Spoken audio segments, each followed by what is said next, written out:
Good evening, everybody. Thank you for attending the second night of our virtual seminar. Somebody please text me or send me a question to confirm that you are hearing me.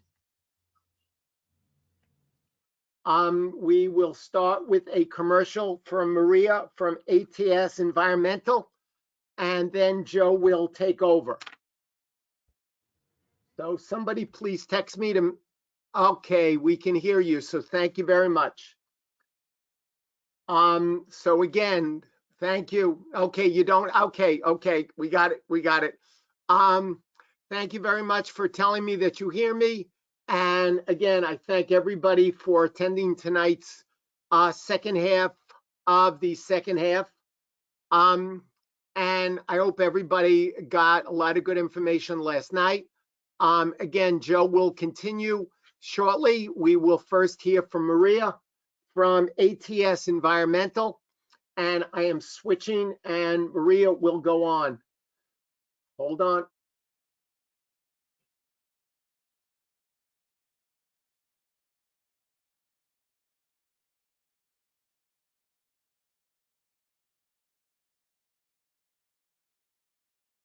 Maria, you can start. Oh, she's lost.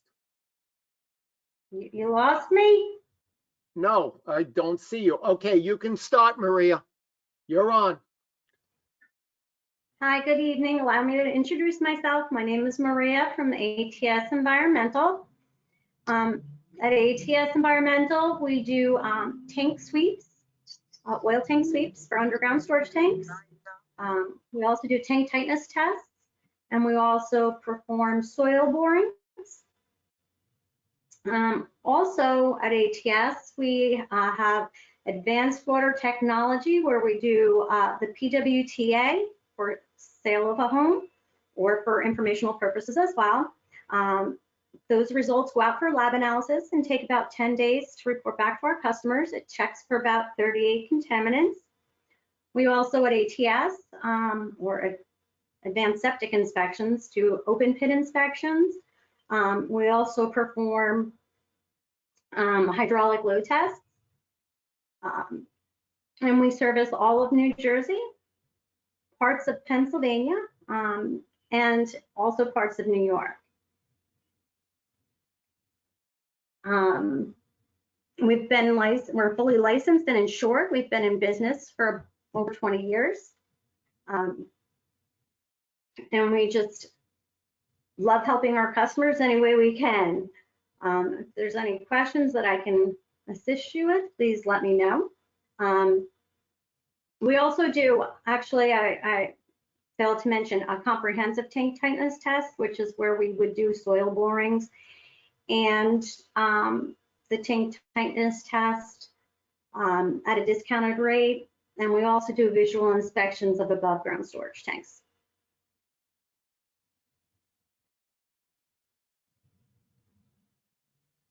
Can you hear me? I can hear you, but they can't respond. I'm the only one who can communicate with you. Okay. Is there any questions or anything that I can assist with? Questions would come from me, so they would be sending me a question. Does anybody have a question for Maria? If you don't, again, Maria is from ATS Environmental.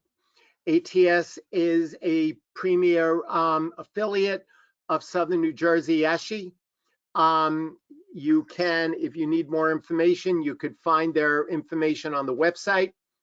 And if you are done, Maria, then I do say thank you very much for giving a presentation tonight to our attendees. And look forward to seeing you when we can go to a in-person seminar. Absolutely. Thank you for having me. I hope everyone stays well. Yes, thank you. Thank you. Take care. All right, now change presenter to Joe. Joe, we are on. Again, I thank everybody for attending. Joe Denler will continue with the seminar. And if you have any questions, please send me a question and I will respond it to Joe or answer. Thank you. You're on, Joe. Did you already switch it to me as the presenter?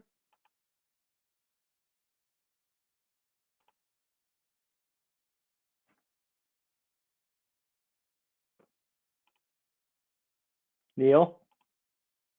Yes, Joe, you're the presenter. Very good. Thank you. Hi, everybody. Thanks again for listening and coming back after one night of this. As you know, it's a little bit difficult. Most people who have seen me speak before, a lot of what I do is taking questions from the audience and bouncing off of that. And so I realize it might be a little dry in this medium, but you know, I certainly appreciate everybody's participation. I thought we had a really good set of questions yesterday. So just for a refresher, my name is Joseph W. Dendler, Esquire. I am the Chief Officer for Claims and Risk Management for the Elite family of companies, including Elite MGA, Elite Re, which is our new captive insurance company we built just to insure home inspectors, and Inspector Claim Management, which is our third-party administration company that manages all the claims. If you're interested in getting insurance from the only company built just for home inspectors, we'd certainly love to talk to you or give you a quote. If you work with Ben Zolofra, he has access to coverage under our program and with our company and can help you out with that. If you're not insured by Ben, you can just go on the Elite MGA website online and request a quote and everything will be there for you. And I see we're getting a show my screen now, so there we go. And so everybody can see the slides. So we'll go ahead and pick up right around where we left off last night, going over all of the laws and regulations for New Jersey home inspectors. And so we left off, we were talking about licensing status and going from inactive to active and so forth. So the original section 15.11 that you see here on the screen, that red X means that that is now gone and has been replaced with the new revisions. And now it's replaced with this. So when you're going from an inactive license to an active license, you have to submit the renewal and a certification of employment listing each job held during the period the license was inactive, including the names, addresses, and telephone numbers of each employer.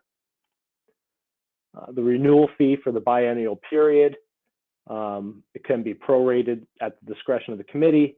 And of course, you have to have all of the biennial education credits for the period immediately prior to the renewal period for which reactivation is sought. So you still have to stay educated and up on things. And I think the logic there is probably that, you know, if you're off for a period of inactivity, they want to make sure you've at least, you know, got your head back in the game, so to speak, and took some of the education courses to get ready to go back into the field.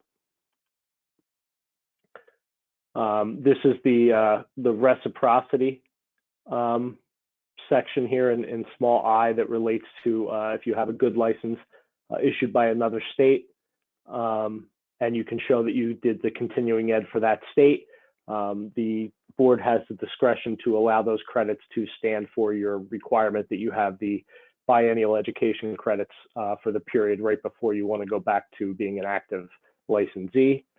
And to the extent there's any specific courses required, the biennial period before the biennial period, rather, the committee will allow you to take courses within 12 months following reactivation. And again, these things are readily available. Joe, if you can pause for 1 second, you could see your screen, but the attendees cannot. So give me 1 second to resolve this. Thank you. Yep.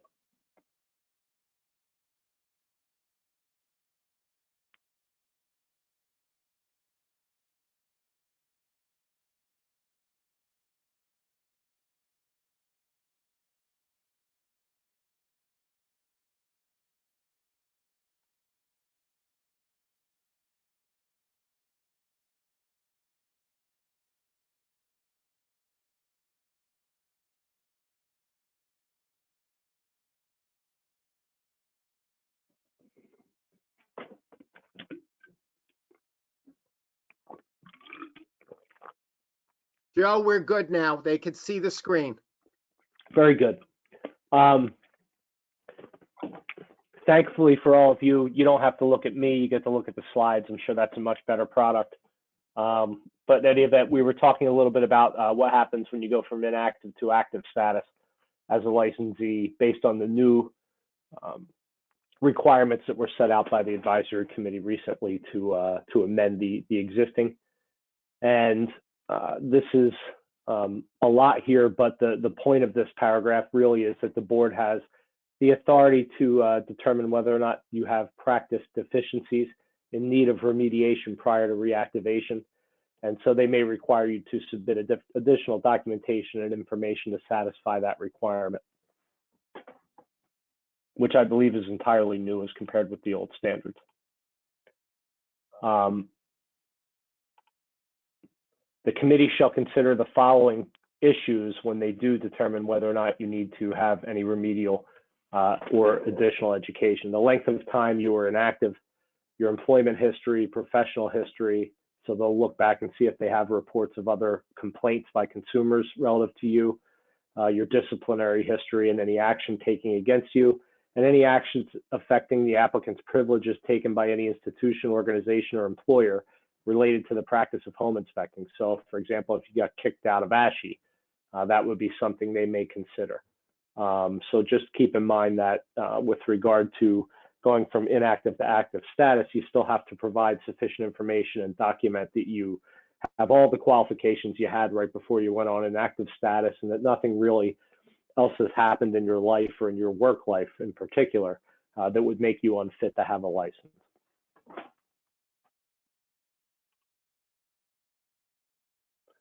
And again, the board can also look at whether you've had pending proceedings against a professional or occupational license issued to you by a professional licensing body in New Jersey, any other state, DC, or in any other jurisdiction. And if there's any civil litigation filed against you related to home inspection in New Jersey or any other state or DC or other jurisdiction. So there's a lot there for the board to consider when you're going from inactive to active status. And all these things have to line up correctly, although as was indicated in the earlier slide, it's still at the discretion of the board, and they can consider other information as well when making their decision.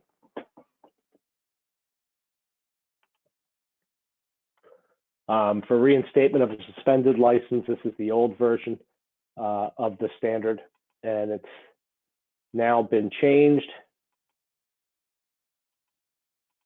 These are all the sections that have been removed. And now this is the new version. A licensee who has had his or her license suspended pursuant to 13:40-15.10 may apply to the committee for reinstatement. In that situation, you have to again submit an application, a certification of employment of all your jobs held during the period of your suspended license, the renewal fee, the pass-through renewal fee for the period immediately preceding the renewal period for which reinstatement is sought, an additional reinstatement fee, and evidence of having completed all continuing education credits that were required during the biennial period immediately prior to the renewal period for which reinstatement is sought. And again, the same provisions that were in the other section about going from inactive to active status. If your license is in good standing in another state or jurisdiction, and you've continued to take your continuing education in that state where you were still practicing, then that can be submitted, and the board may allow you to use that to satisfy the credit requirement that they speak to here. And the same language that was in the other section. To the extent that specific courses are required to satisfy the continuing education requirements, the committee will allow applicants to take the courses within 12 months following reinstatement. So they're giving you a grace period there of 12 months after you're reinstated to complete all the education. And then again, if they determine there's practice deficiencies, they can take further action, including all the activities that we talked about previously, going from inactive to active status. So it basically gives the board a lot of different ways to look at what you've done during that period when you were either suspended or inactive, and they look at all these things and decide whether or not to allow you to be reinstated. Now, again, when you're coming from a suspended license, they're going to look more closely at the disciplinary history, obviously, the conditions that caused you to be suspended. If there's a particular activity you were doing, they might want to make sure that you're not doing that anymore. But they factor all that into determining whether or not to give you back the license, which is a lot of power when you think about that license as your ticket to earning a living. Joe, I need you to hold on one more second. We're having a problem. We're seeing the screen. So give me one more second, okay? We're going to come right back. Okay.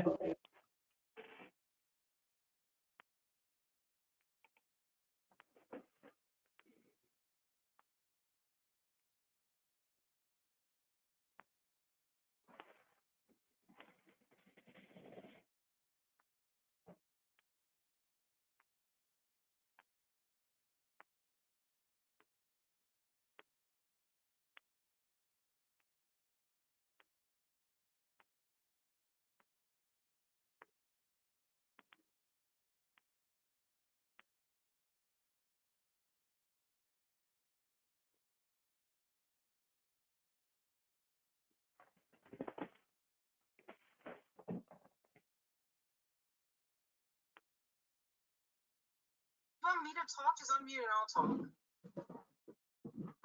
talk.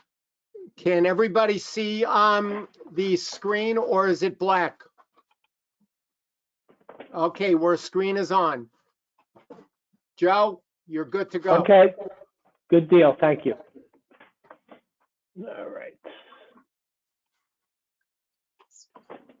This, as we were discussing, this is the same information that existed before in terms of the additional requirements the board may look at to reinstate a suspended license and all the activities and things they want to evaluate relative to you to determine that you're still qualified to hold the license. And they look at the same things that we mentioned before when we went from inactive to active status. Length of time you were suspended, your history during that time period, your professional history, disciplinary history, and any actions affecting your privileges taken by any other institution or state or District of Columbia. If you've had pending proceedings related to another license you have, and or there's civil litigation filed against you, all those things may come to play. So because the license suspension would probably happen first, civil litigation in New Jersey, especially with the courts having been interrupted multiple times this year, and they will be again, plus the fact that the New Jersey courts were already overwhelmed because of a lack of judges and staff, there's a backlog in New Jersey. And so it's more likely than not that the licensing board would take action on you before a civil litigation would ever see the inside of a courtroom, which means that you could be suspended and then somebody can file a lawsuit against you during that period when you're suspended and not actually working. And that lawsuit may be a determining factor in whether or not you get your license back. So you need to keep that in mind, that things can happen during the time period when you're suspended that can also continue to cause you problems later.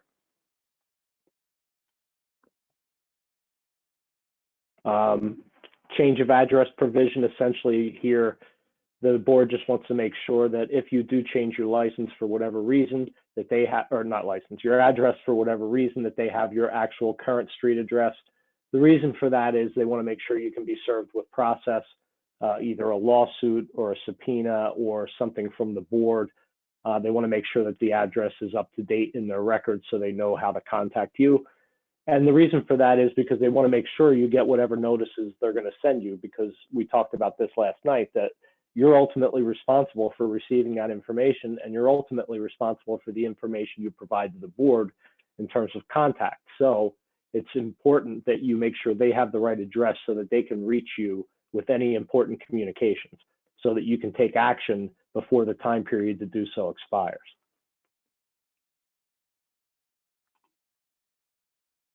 The continuing education requirements, as we all know, have changed quite a bit. And so this was the original provision with regard to license renewals, requiring that you certify you completed your continuing education courses for the biennial period. And these are the original requirements: a minimum of 40 units of continuing ed in courses and programs described. And then this section here changed again. They took out the part in, they had changed it to the part in red, but that's now removed. And this is, again, the continuing ed for people who are coming in as a new licensee. That's changed as well. These are the original provisions.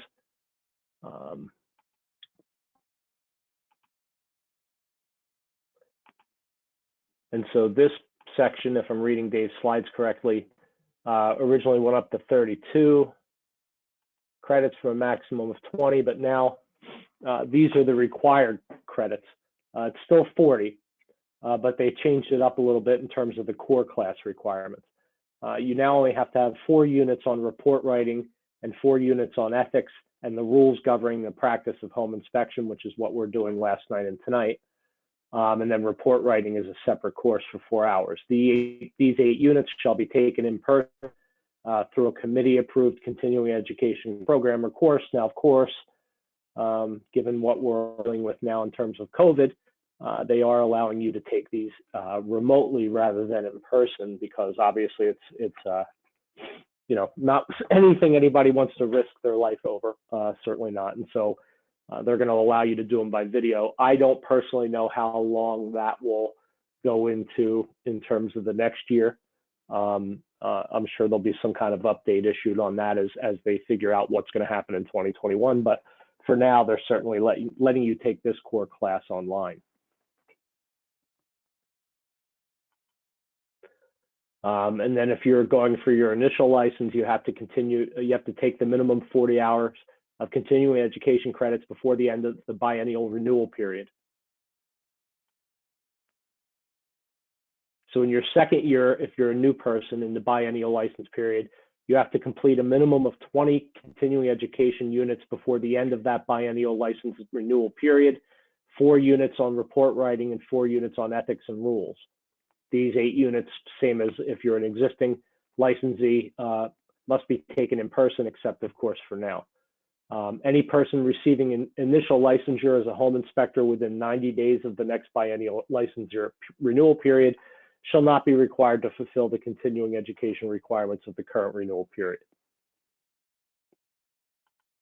But, you know, as most home inspectors in New Jersey do, you have your ASHI group who's going to help you and tell you exactly what you need and provide those courses as well. So it's more important that you understand what the changes were, and the rewording of it being what it is. It's still 40 hours of credits. They've just kind of shuffled around what you need to have.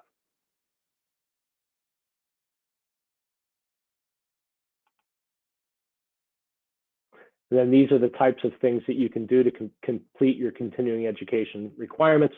Successful completion of continuing education courses or programs approved by the committee.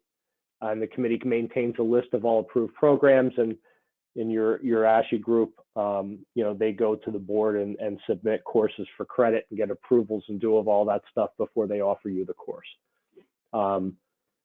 You can obtain credits for helping to develop a curriculum for an approved program or course, and or teaching a course. So if you do teach any continuing education courses in New Jersey on home inspection, you can apply for credits for giving that course. If you're going to write a textbook or manual related to the practice of home inspection in New Jersey, you can get credits provided you're writing a 7,500 word manual, or author a published article related to the practice of home inspection in New Jersey with 250 words, and which is really easy to hit. Or you can do direct supervision of trainees during home inspections used for training purposes.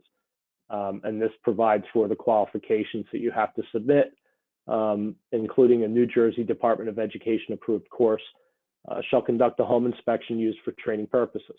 The inspection shall require at least 1 hour to complete and shall not be attended by more than 1 trainee, so that it's actually one-to-one education. So if you're in the practice of doing that, either for a particular home inspection business in New Jersey where you're training the new people, or you do it as a licensee helping other new licensees get their ticket, then certainly you may want to look into the potential there to use some of that for your education credits. And then in normal times, everything would be in-person attendance at continuing education programs approved by the committee, 1 unit for each hour. No credits granted for courses that are less than 1 instructional hour long.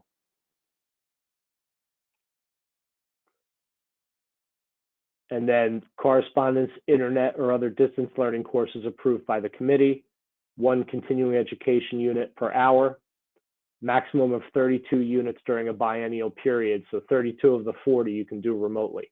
But they want the 4 hours on report writing and the 4 hours split between ethics and rules done in person, other than while we're still going through the COVID.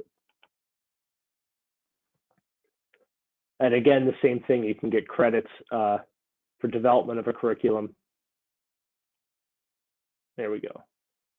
Supervision of trainees, authorship of an article. And then this is how they perform the audits. A licensee shall maintain the following documentation for a period of 5 years after completion of the continuing education credits, and shall submit each such documentation to the committee upon request. Your certificate of completion, or if you try to get credits through a published item, the published item for publication of manual, textbook, or article. Documentation, if you've given classes or taught classes.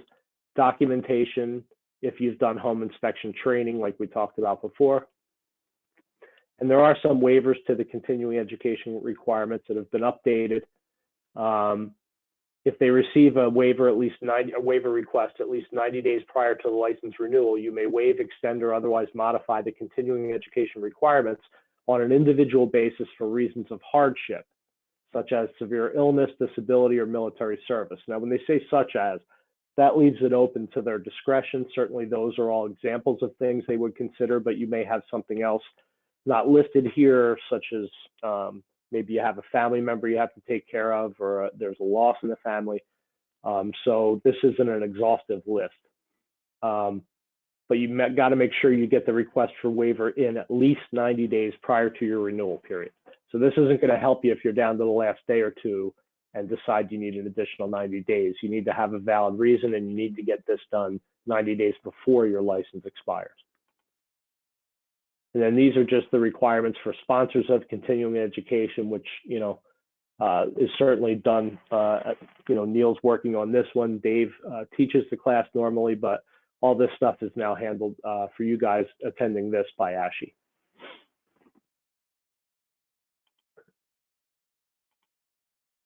And then as far as approval, the committee shall approve only continuing education and programs that are available on a reasonable, non-discriminatory basis to all persons practicing home inspecting in the state and directly related to the practice of home inspection in the state of New Jersey. And then additionally, if you are under a disciplinary order, many times the committee will order that you complete continuing education credits as a disciplinary measure or a remedial measure to correct something. The provisions related to pre-inspection agreements have changed. Originally, they had to contain certain information and follow certain guidelines. These are the changes that they made, and this paragraph, it's really just swapping out home inspector for licensee, and we talked about this a little bit last night.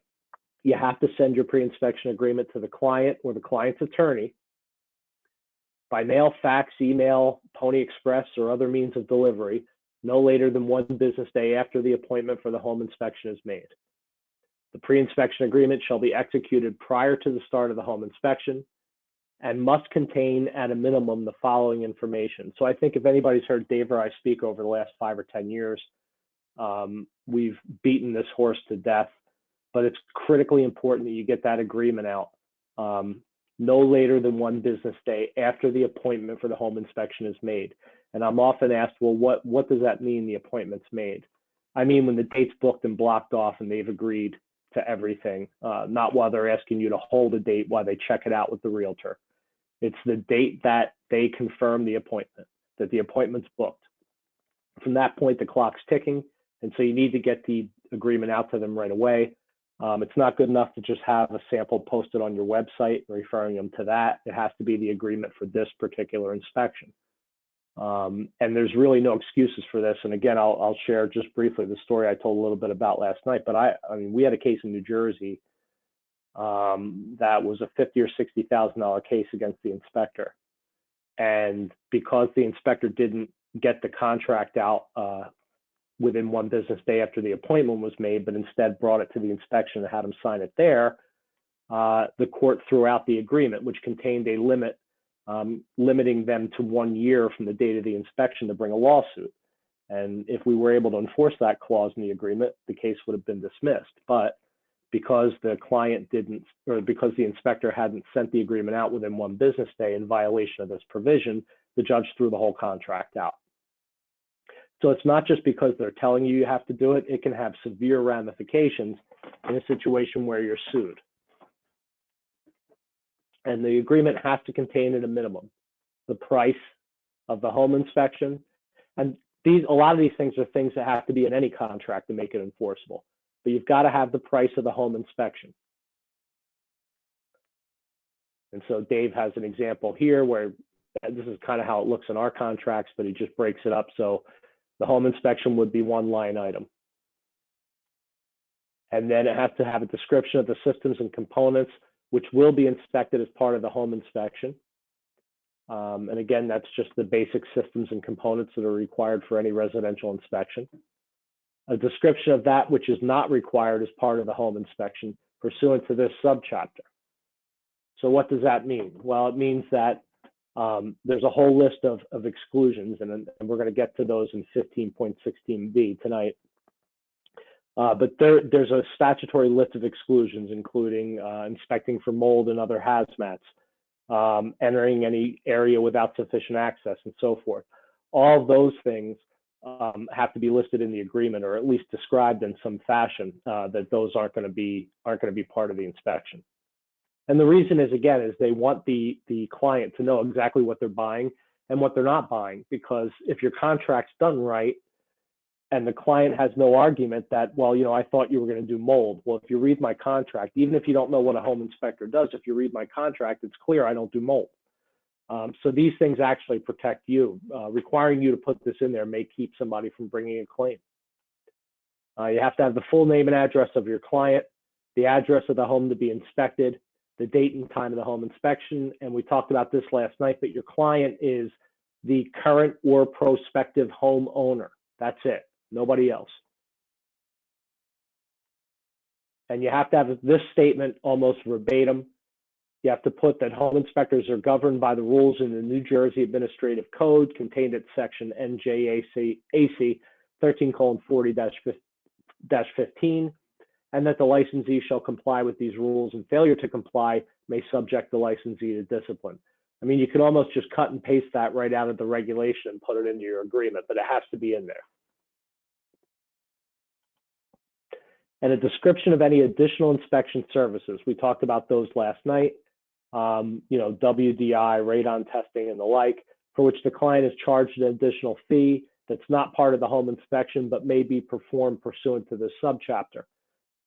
And so they want you to have a list of any of the additional inspection services that the client has ordered at the time they scheduled the inspection. There's going to be occasions where you get to a property and maybe, you know, you get there and say, hey, it looks like I see an old oil tank fill pipe here somewhere in the ground. You may want to get an oil tank sweep. And so they may add that service. Or you may get there and see a stain that looks like mold and advise your client that you do offer mold sampling services, and they may want to retain you to do that. So there may be ancillary services that you just don't know you're going to do until you get to the job. But for the ones you do know you're going to do, those all need to be listed on the pre-inspection agreement that's going out to the client with the prices. Joe? Yes. One question that just came in. Sometimes a client, when he gives you their home address, will also put down the inspection address as both.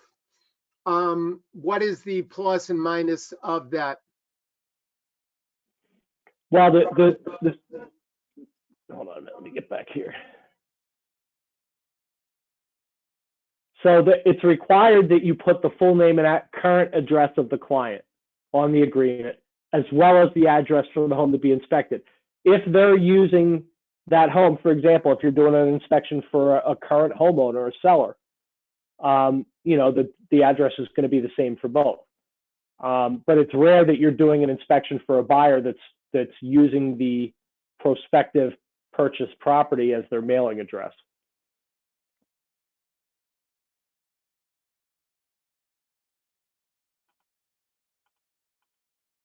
And here Dave's just showing, this is kind of how we lay it out in the agreements.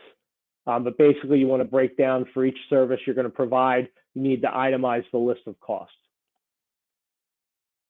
Now I will tell you something that's not in the standards, but in New Jersey, you're not allowed to have a clause in your agreement that limits your liability. So the clauses generally say something to the effect of, you know, regardless of any claim you may have against me, we agree that any damages would be capped at the cost of my services, or 5 times my services, or 10 times my services.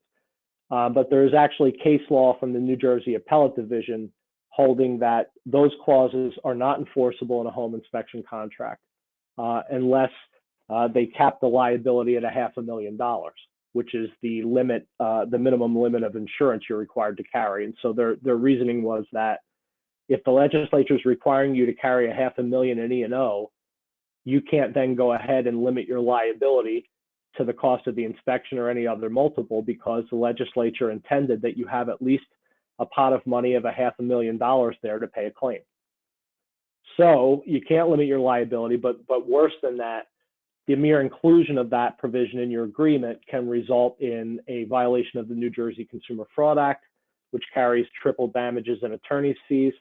I've also had a law firm in South Jersey take at least 2 or 3 stabs at setting up a class action against a home inspector based on the fact that they had a limitation of liability agreement or limitation of liability clause in their agreement.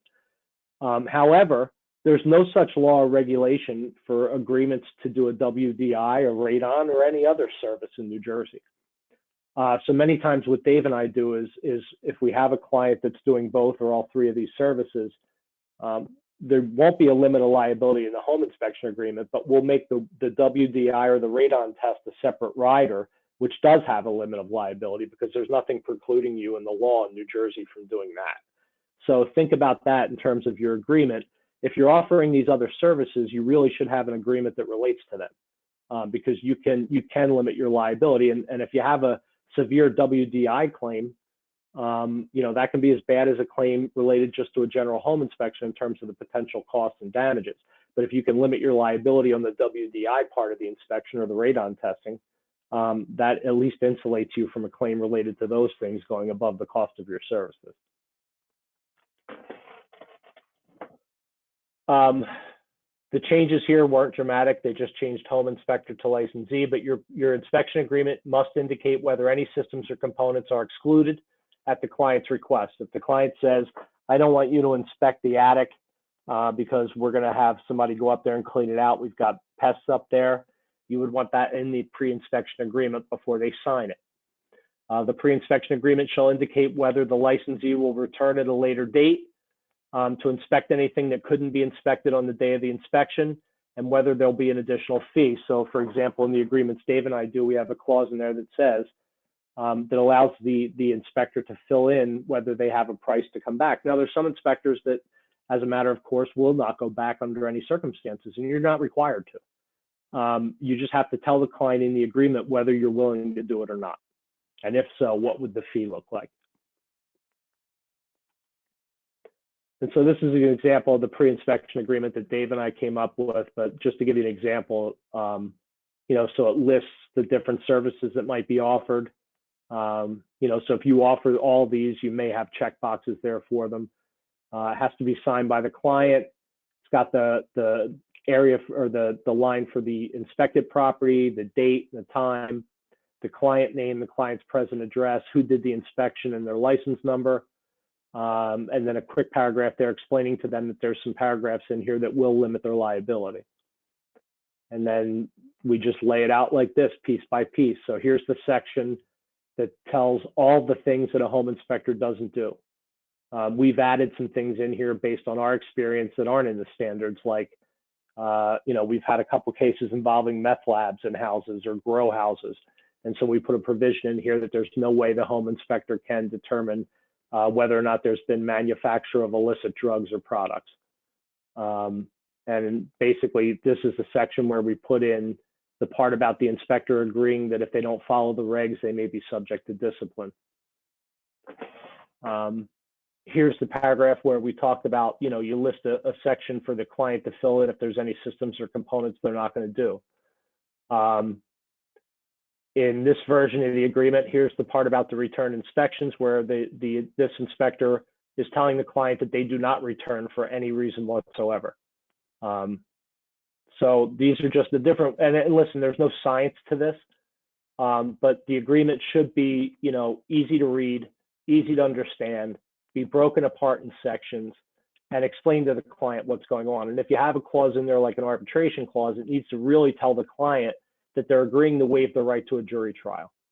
Because we've had cases in New Jersey where the courts have refused to enforce the arbitration agreement because it didn't make it clear that they were waiving their right to a trial. I have mixed feelings about arbitration. We let our clients decide whether or not they want the clause in there. In my home inspection insurance company, it's up to the insured. I've had good results and bad results with arbitration, and it really depends on the state. But the problem with arbitration is you give up your right to appeal if the arbitrator makes a mistake. Neil, it's 6:45. You had mentioned, is this where you need me to stop? If you're finished with the page 105, then Tyler is here, then we can switch over to Tyler. That sounds great. Okay. Let me switch presenters. We're now going to a commercial. And then Neil, I'm sorry to do this live, but am I off for a bit here or? You're off for 3 minutes. Okay. Tyler, you are on. Do you hear me?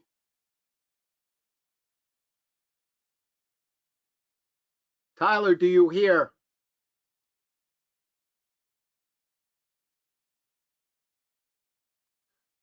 I think, Tyler, you have to. I'm on your screen. Tyler, he's not on.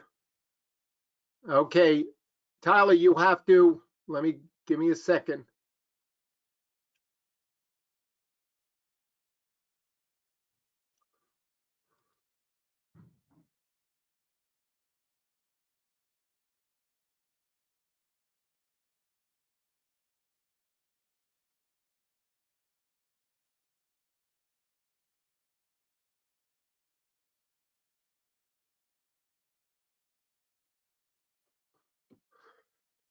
Sorry, give me a second, guys. I can't get Tyler to.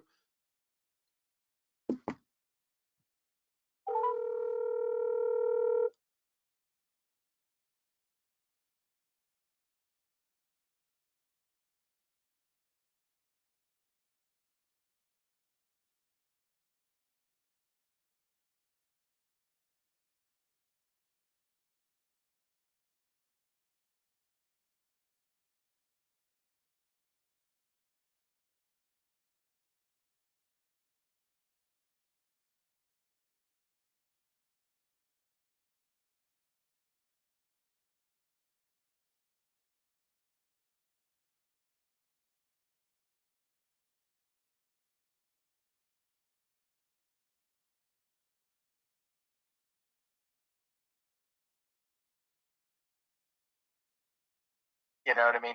Okay, unfortunately, we're having a technical problem being able to give Tyler that he's unable to speak. For some reason, he's been muted. And so anyway, Tyler Wilton, and you see his face looking at the screen, is from New Jersey Septic. He's also an affiliate member. And if you should need somebody to do your septic, remember Tyler. Tyler has been to many of the in-person seminars we have had. So keep Tyler in mind for your septic needs. And we apologize that Tyler, for some reason, is unable to speak, and we will go back to Joe. So we do thank you, Tyler, for being available for tonight, and look forward to seeing you in person at our next seminar.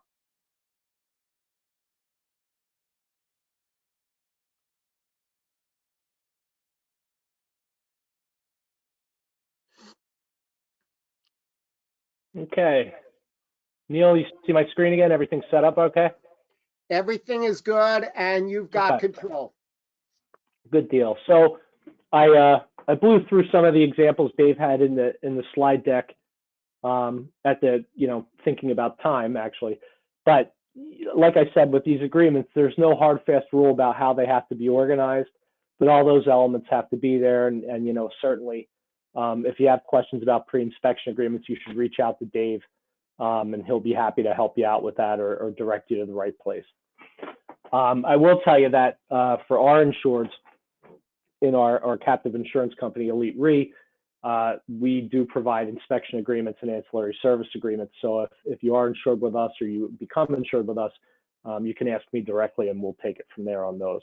But if you're looking to purchase agreements, Dave would certainly have access to all those. Your pre-inspection agreement has to be retained for a period of 5 years once the agreement has been finalized by the licensee and client and/or client's representative. I'm not sure why that was amended, but the way it was written before, it said following the completion of the pre-inspection agreement, which really didn't make any sense. But essentially, 5 years from the date, all the ink or electronic signature is done by everybody. After that, it's 5 years. You have to keep it just like you do home inspection reports. Joe, hold on one more second. Switching from Tyler to you. I got to switch around and get the screen back on. Sorry. Okay.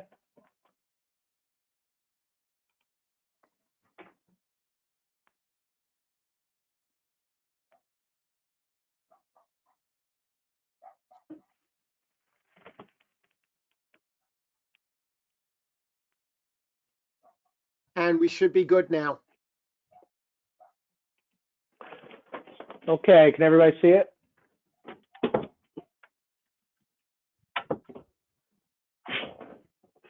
All Guys, righty. somebody please respond if you could see the screen from Joe.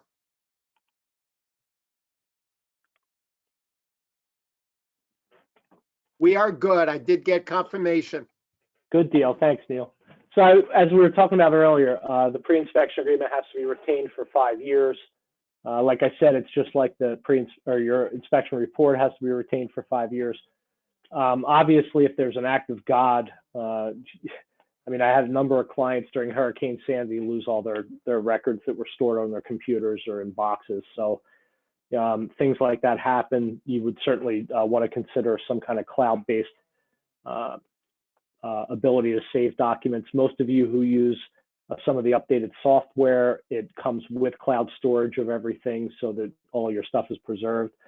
The 5 years, I believe, I'm not entirely sure, but if the statute of limitations is 4 years, making you keep the documents for 5 years makes sure that there's at least some guarantee that anybody who might have a lawsuit or a claim or need those documents would be able to get them from you for a period of 5 years. That would take longer than the statute of limitations. But again, it's, you don't have to have the actual document. You can have a scanned version on a hard drive somewhere, and that would meet these requirements. This is Dave redid for purposes of not saying bad things about a lawyer, but this is a version of the letter basically that I had mentioned last night. Dave got one from 25 years ago. This was the new record. But yeah, they literally wrote to him about an inspection that was done on September 22nd, 1989, but we were able to get rid of it relatively quickly.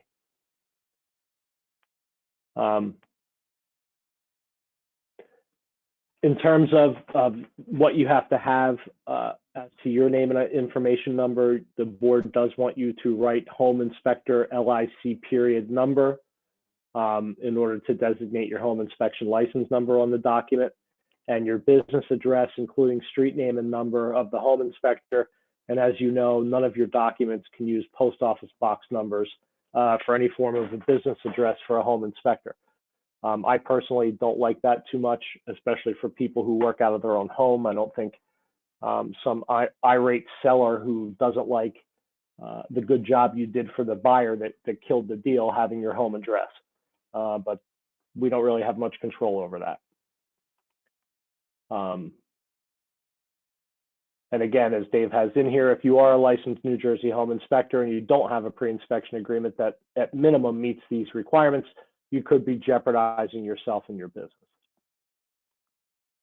And then here's the shameless plug, but here's how you get a hold of Dave for anything related to inspection agreements, or you can always consult your own attorney, and they can walk you through the process.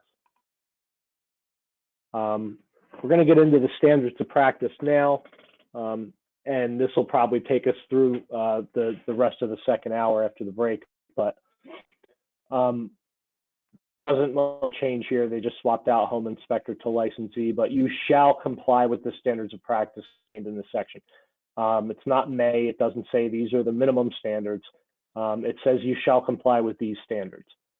And the standards, the purpose of them shall provide the client with objective information regarding the condition of the systems and components of the home as determined at the time of the home inspection. And that's critical because, again, we can't, as you'll see in the exclusions, we can't predict future conditions. We can't try to guess or speculate what happened in the past. We can only see what we can see at the time we're there and report on those things that are observable. And the reason, again, this is here is partially to protect you, to limit the expectation of the consumer as to what a home inspection is. And then these are the, I talked about this a couple of minutes ago, but this is the section B. These are all the general exclusions relative to your scope of work that you would want to report in some fashion in your pre-inspection agreement. You have to at least have some fashion of a list of these are all the things that we won't do. There's some related just to your safety. There's some related to work that you're not either trained or licensed for the most part, except some people do have the dual licensure. And there's other things here that are more related to insulate you from claims for things you can't see.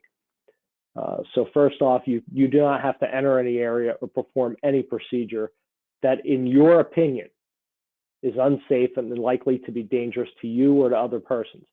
Again, the only measuring mark or the only benchmark here is you. If in your opinion it's dangerous, you don't have to do it. The main thing you got to keep in mind, though, is if you make that determination, you need to tell the client that you're not inspecting that system or component or entering that area, the reason why. And I would also tell you, just a matter of best practice, you would also want to say what things you might not be able to see. And again, tell the client that it's important that they get access to this area or this system or component prior to the end of their inspection contingency period.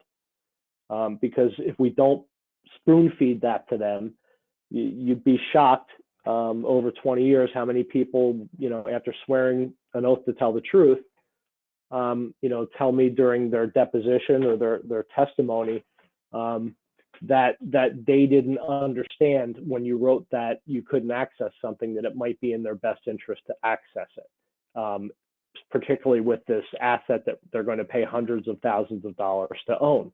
Unfortunately, though, that's just the way things are, and so we need to make sure it's crystal clear. The average American reads at a 7th to 8th grade reading level, so think about your average 13 to 14-year-old. That's who you need to be able to communicate to, and that's why we have to spoon feed things like that in our report. You're certainly not required to enter any area or perform any procedure that will, in your opinion, likely damage the property or its systems or components.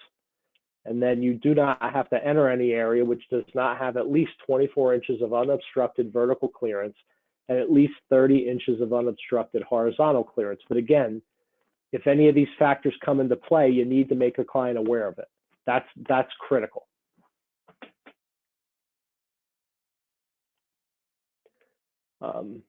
You're not required to identify concealed conditions and latent defects. You're not required to determine the life expectancy of any system or component, but I do see a lot of inspectors either take a stab at that or outright do it. And there's nothing stopping you from doing that. This list just says you're not required to do it. If you have the expertise and the skill, and you know that you're going to be very correct, then you can certainly identify that stuff if you choose. There are some databases available online. Some you can pay for, some free, that give you some of this information, for particular brands or particular components.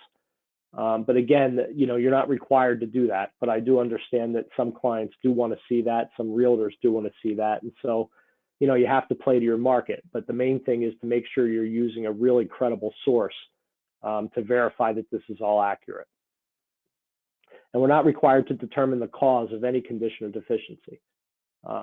So if we see efflorescence on a brick or a block foundation wall in a basement, we don't have to tell the client what the cause of that is. We just have to tell them it's there, and what action they should take, if any, as a result of that being there.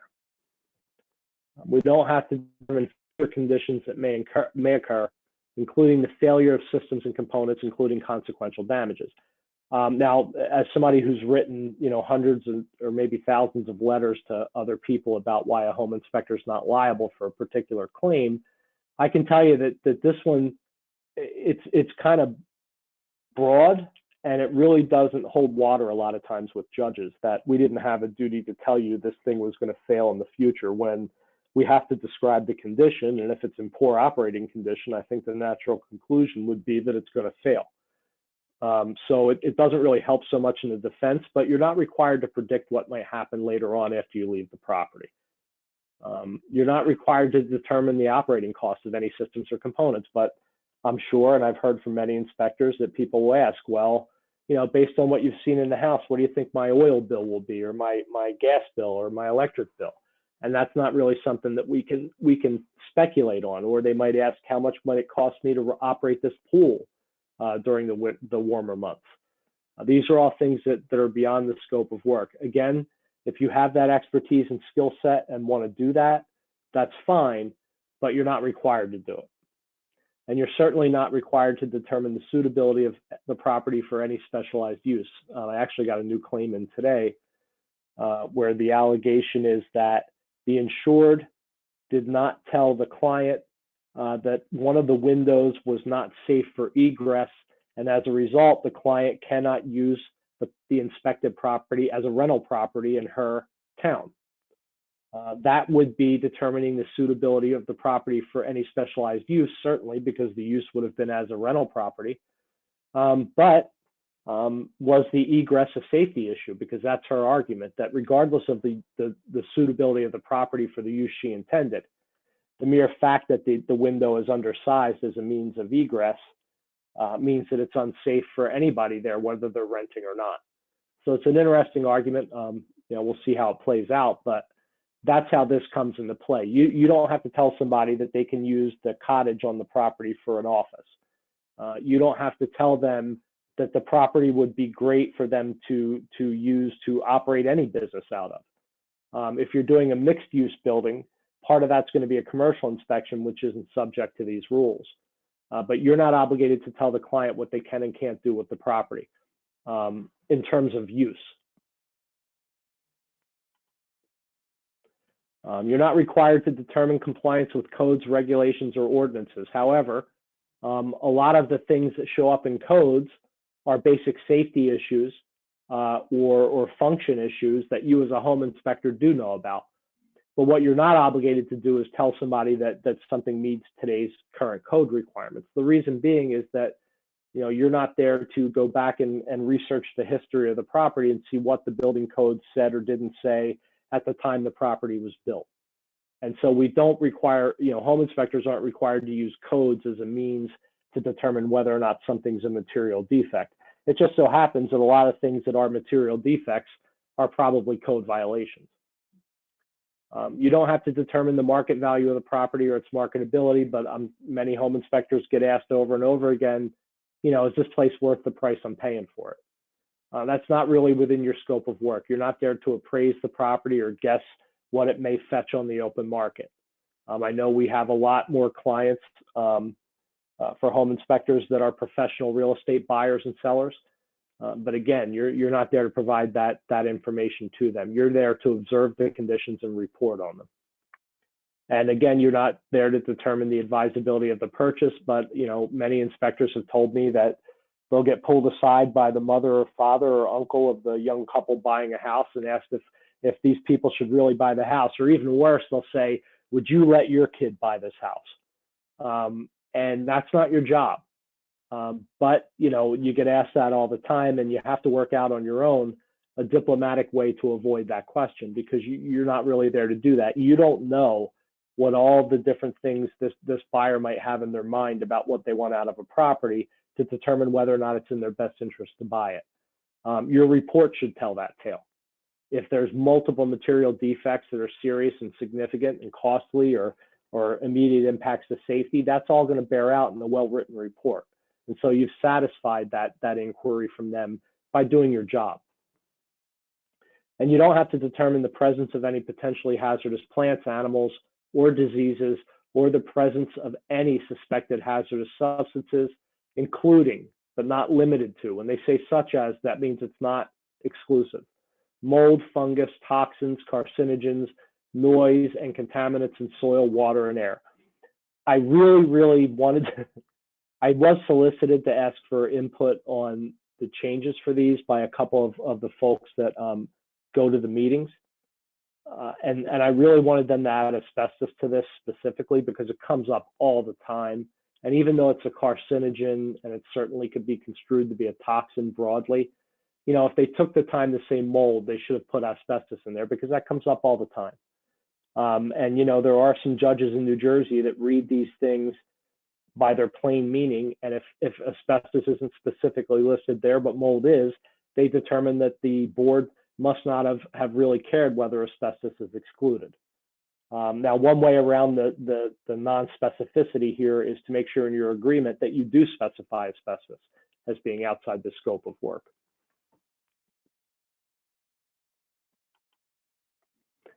You're not required to determine the effectiveness of any system installed or method used to control or remove suspected hazardous substances. This was another one I wanted removed. I had a case where an inspector saw what he thought was a radon mitigation kit at a property. And he was doing radon testing with the home inspection. So he did his radon test and it came up under. But what that was really was a mitigation kit installed by the New Jersey DEP at several properties in a particular neighborhood that were affected by a toxic spill from a dry cleaning establishment in the area. And so the inspector, the mediation system looked exactly the same as a radon kit. And so the inspector just thought, well, yeah, they have radon mitigation. I did a radon test and it's under the threshold, so everything's fine. And of course, they got sued afterwards. And so I tried to get the case thrown out on the basis that, we're not there to tell them about hazardous materials. So why should we, and certainly that would mean that we don't have to tell you that there's a hazardous materials mitigation kit installed at the property. And what the judge said to me was, based on number 14, that's not true. You still may have a duty to tell them about the kit being there. You just don't have to tell them if the kit's effective to remove the hazmat, which really to me is completely insane when you don't have no obligation to identify if a hazmat is there or not. But they decided against changing it or making it more clear. So understand, if you have a case where there's some kind of mitigation system for a hazmat in place, it's possible that a judge would find that you had an obligation to identify that and tell the client about it, even though you have no obligation to identify whether hazardous materials exist or whether that system is adequate to remove those hazmats. And you also have no reason or no duty to tell them the cause of why that's there or how to correct the deficiency. So to me, it just seems like they kind of left it open there. And I really wish that they hadn't, but we have to work with what we have here. You're not required to operate any system or component which is shut down or otherwise inoperable. You're not required to operate any system or component that does not respond to normal operating controls. And what we mean by those are controls that the average homeowner would use on a regular basis. You're not required to operate shutoff valves, and nothing in this section is required to require you to determine whether water supply and waste disposal are public or private, though I do see many inspectors do still include that information based on their observations. I've had it go wrong maybe eight or nine times over the course of 20 years where an inspector was wrong about whether it was public or private, but you're not obligated to tell them. But I do know, however, that this is information that many realtors and buyers want to know. And as such, you know, if you do it, again, just make sure you're taking steps to make sure you're giving accurate information based on the observations. And of course, you might also want to tell them that the best way to make the determination is to check with the seller or the local jurisdiction. You're not required to insert any tool, probe, or testing device inside electrical panels. You're not required to dismantle any electrical device or control other than to remove the covers of main and sub panels so you can see what's going on there. You're not required to walk on unfloored section of attics or light pilot flames, or ignite or extinguish fires. So these are the basic exclusions. These are the things you want to identify in your inspection contract with your client to satisfy your burden under the provision we previously looked at. And that's the universe of things that as a matter of law, you're not required to do. Neil, was this the time then to take the break? Perfect time. Thank you very much, Joe. And how long are we off for? We're going to have two people presenting, giving affiliates. So for about 15 minutes. All right, that sounds great. I'll be ready to go then. Thanks. You got it. Thank you, Joe. Okay, guys. Jack from Hydroscience Group Environmental Services will be speaking to us in 1 minute.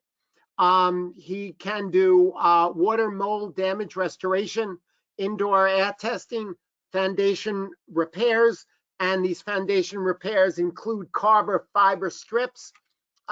Jack has been to Southern New Jersey ASHI as a presenter several times. He's also an affiliate. So I am switching the screen over to Jack, and I hope when we go back to Joe, we're not going to have too much of a problem.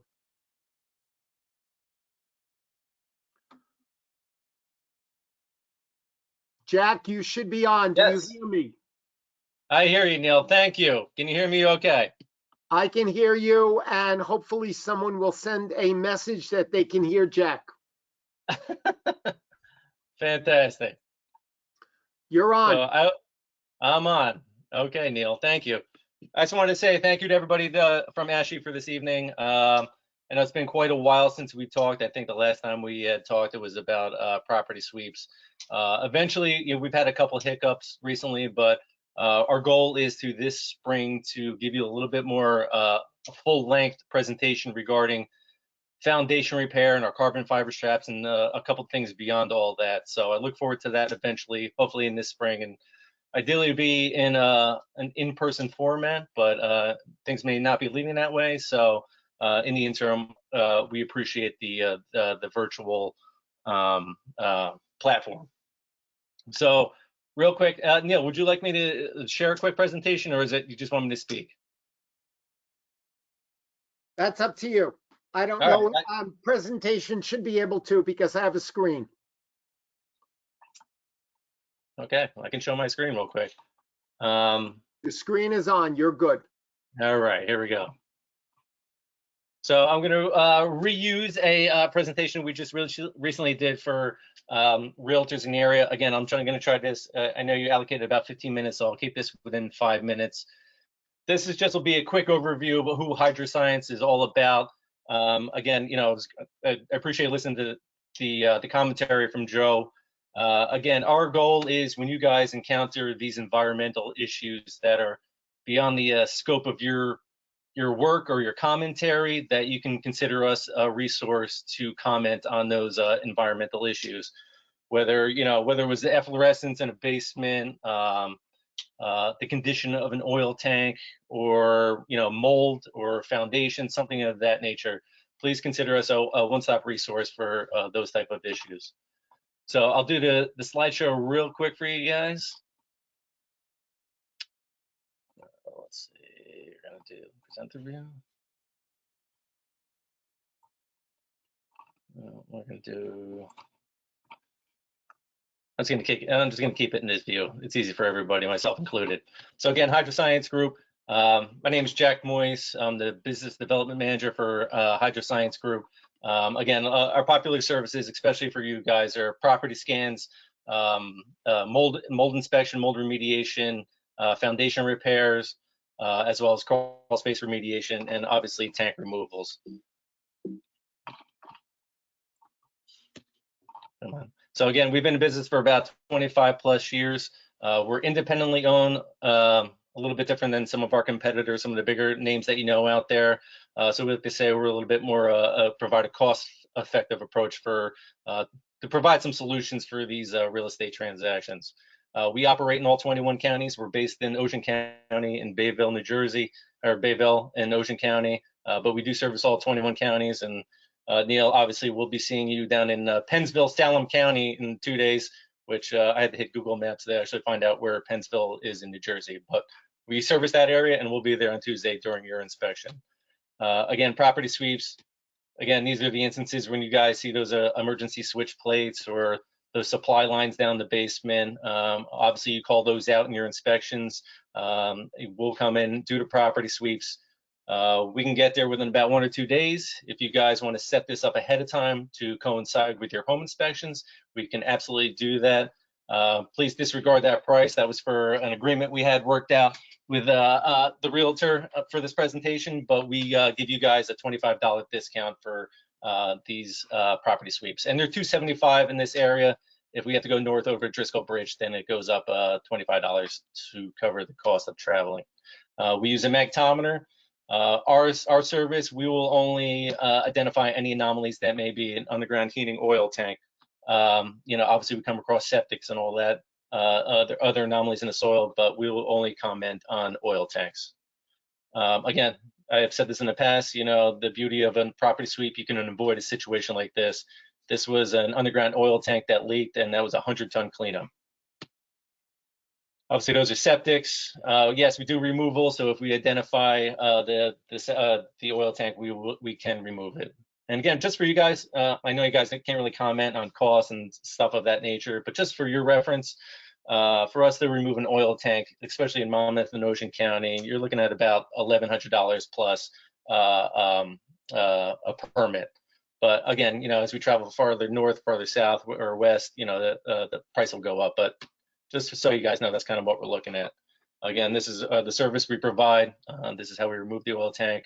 We are certified through the state of New Jersey. We hold a subsurface license, and we're turnkey. So we'll take you through the entire process. And if there's any type of leak, we can address that. We can oversee the application process. Mold is a big thing. Obviously, you guys see mold all the time. You can't really comment on that. I always see, it's a mold-like substance. Contact the certified contractor. We are certified through the IICRC, which is the industry standard for water restoration, cleanup, and mold. Again, we can do swab sampling. We can do air sampling. That's at the request of the client. With that, we will provide a report on the conditions that we see, the observations, and also produce a proposal for remediation.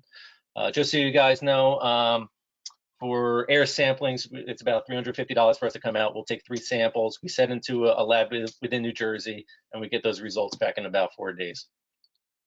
Again, some other things we can do to correct the mold problem is encapsulation. We do crawl space remediation. And again, if you see in that right-hand picture, you guys have been in enough crawl spaces. Oftentimes the issue is some type of water intrusion and or just basic soil evaporation. And we install that, we install different gauges of plastic barriers, whether it's 6 mil up to 20 mil, as well as some other solutions, whether it be dehumidifiers. And just so you guys know, we do differ a little bit. We like to put the plastic 6 inches up the wall. I know we differ on that, but that's how we install vapor barriers as Hydroscience. Foundation repair, this is a big thing. This has been a very popular um, uh, service for us. Again, when you guys see these horizontal cracks in the walls, there's a crack pilaster pier on the right-hand side. Oftentimes you call out for, the contact the structural contractor, indoor structural engineer. If we come out to the property and determine there's something beyond beyond the scope of our product, we will refer to a structural engineer. We retain a structural engineer for many of our foundation repairs.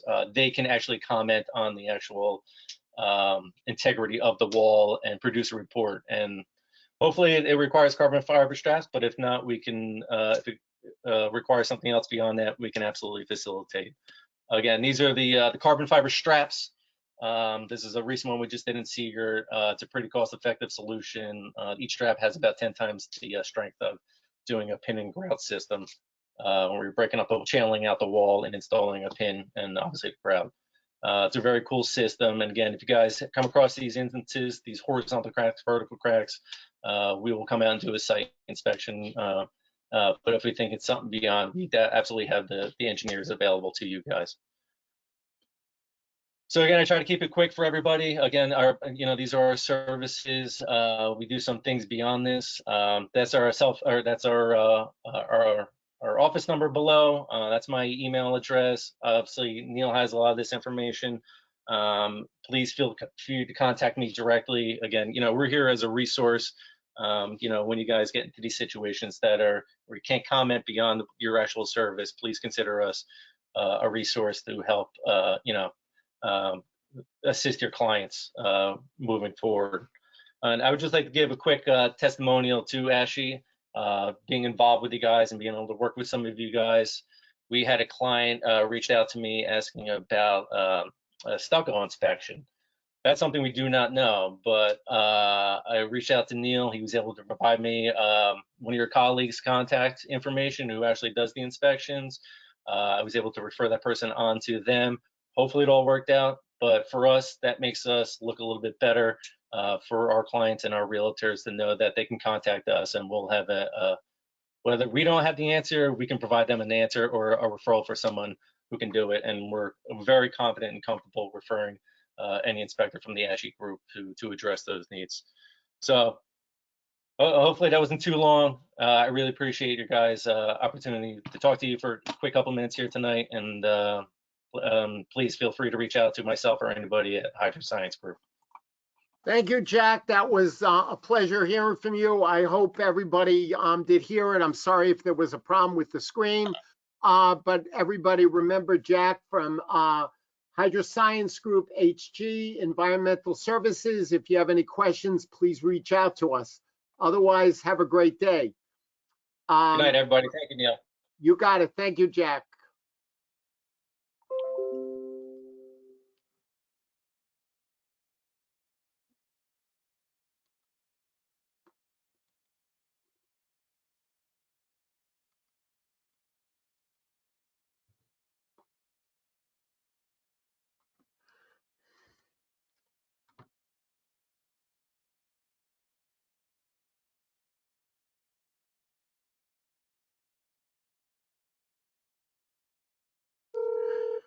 We are now going to hear from Heather, which is from Balco Laboratories. Balco Laboratories is an exterminator based out of Woodbridge. We have a problem getting Heather connected, so she is going to be talking to you, and it's not going to sound like me, but we're not going to a different screen. Here you go, Heather. Hi, everybody. I apologize. I'm having some technical difficulties with logging in. But thank you for the opportunity for letting me speak to you tonight. My name is Heather Bowers. I'm from Balco Laboratories Pest Management Company. We are a family-owned business, one of the oldest pest control companies in the state of New Jersey, now at 88 years. Our company was founded back in 1932 by my great-grandfather, Fred. He was a chemist. He was one of the founders of the New Jersey Pest Control Association. At that time, my grandfather joined in, George, and then in the 60s, my uncle Bob, who's no longer with us, and my dad, Barry, joined the company. And then in the late 90s, I came in, so I am now the fourth generation. I'm the last of the generation, and the only girl who's been in the family joining this, my family business. But we're based out of Woodbridge, New Jersey. We service all of New Jersey, from top of the state to the bottom of the state. We do everything from hospitals to school districts. We're very big with the IPM. We have a very big market in residential. We do with the real estate inspections. We do with the home inspections, we do the wood destroying insect report. We actually have a person in our office whose primary job is to work with home inspectors, her name is Renee, and that's basically her job, 5 days a week, getting all of the reports out. We are very happy and proud for the fact that we are a family business and to be in this business as long as we are. We also do things like this for a seminar to go into people. We've gone into school districts to talk to, as far as the pest control part, because as you know, it is a pretty wide spectrum. So if you'd like more information about our company, you can reach us at www.balcolabs.com. And again, my name is Heather. I'm the vice president here. I'd be happy to be of any assistance to any of you. I hope everyone is having a very good night. And again, I apologize about the technology problem that I'm having in my house. Unfortunately, I'm on optimum cable. If anyone else is, then you know my struggles. But again, Neil, I'd like to thank you for the opportunity to allow me to introduce myself and our company to all of you. And I hope you all have a great evening. Thank you very much, Heather. Again, Heather is from Balco Laboratories. They are based out of Woodbridge. They are a full-service exterminating company. And if anybody should have any questions, please feel free. We are now going to return back to Joe. And again, thank you, Heather. Okay, let's switch back to Joe. Okay, Joe, you should be good. All righty. Thanks. Please tell me everybody can see this. Thank you. Okay, Joe, we're good, I think. Good deal. So we talked earlier about the exclusions in section 15.16C. This is a section that details exactly what things you have to do and don't do. It's really the mechanics of how you do an inspection. Generally speaking, if you're new to the business, it makes a really nice outline for a report. Certainly it helps you organize your thoughts and observations about a property and breaks down each system and component for you. So it's a useful tool in addition to being a statute. There weren't any substantive changes in anything, except for some of the ones that Dave has highlighted here that we're going to talk about. But with regard to your report must disclose systems and components. And again, what we're talking about there are the structural, exterior, and so forth and so on, which were present at the time of the inspection.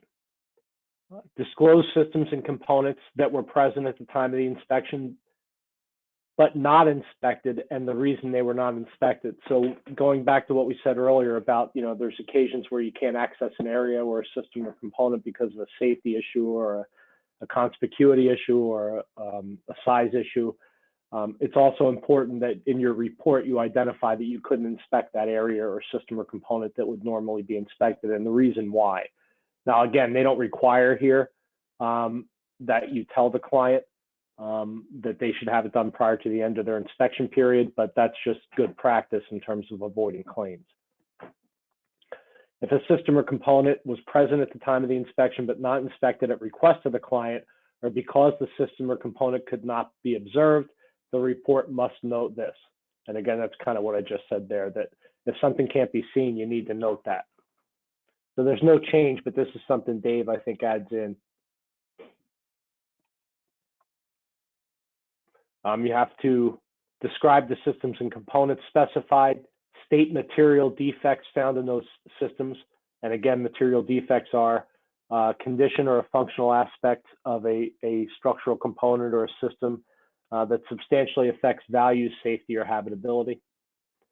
You have to state the significance of the findings where any material defects are found. What they mean by that is the reason why it's important, or why why this thing that you pointed out should be significant to the client, the reason.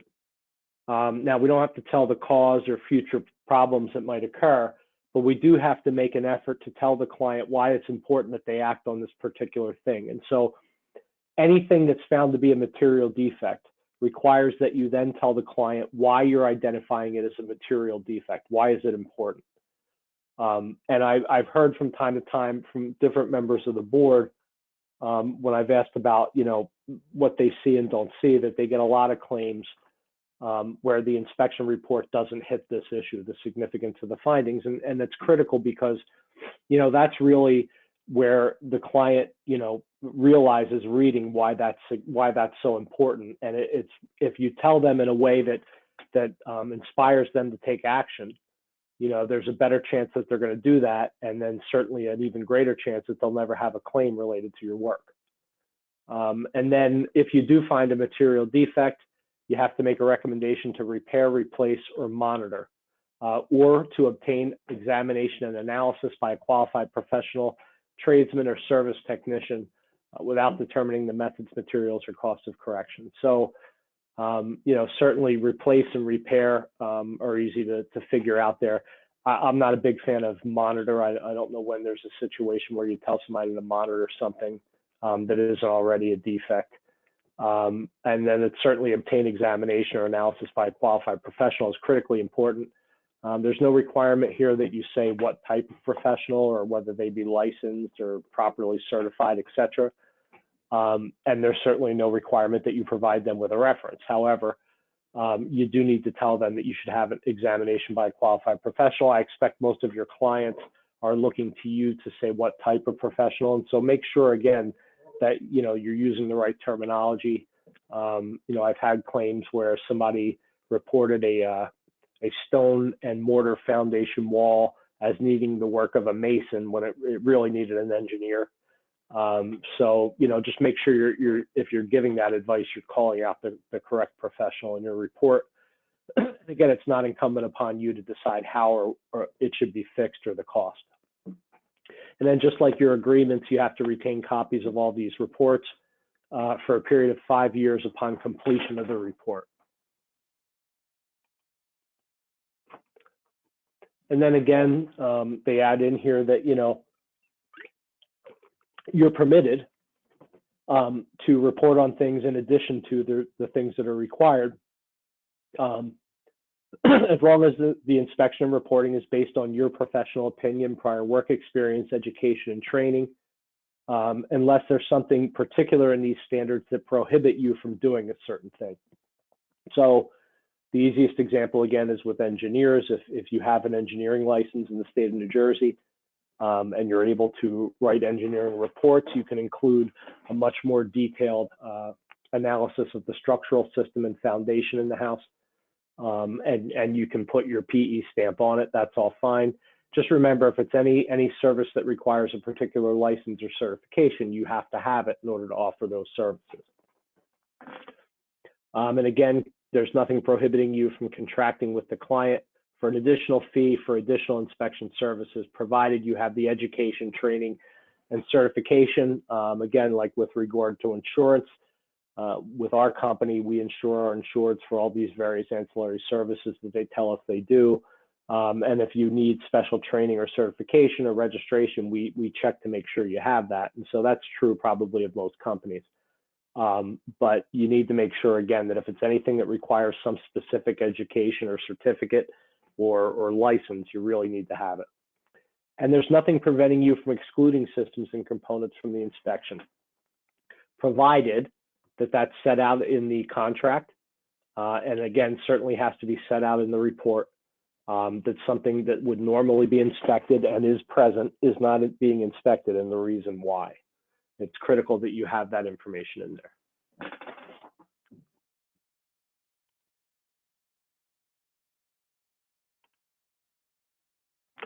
And so the standards, as I said, lay out a basic outline for how to do a home inspection in New Jersey. And so we're required to inspect the foundation, floors, walls, ceilings, and roof. So if any of those systems can't be inspected at the time of the inspection, you would tell the client that this is present, I can't inspect it, and the reason why. You have to describe the foundation construction type and material, the floor construction type and material, wall construction, ceiling, etc. Notice what it doesn't say in there is that you have to identify the brand of any particular component. So for example, you're not required to tell somebody that they're using flooring that you know is the subject of a class action lawsuit. That's not within your scope of work.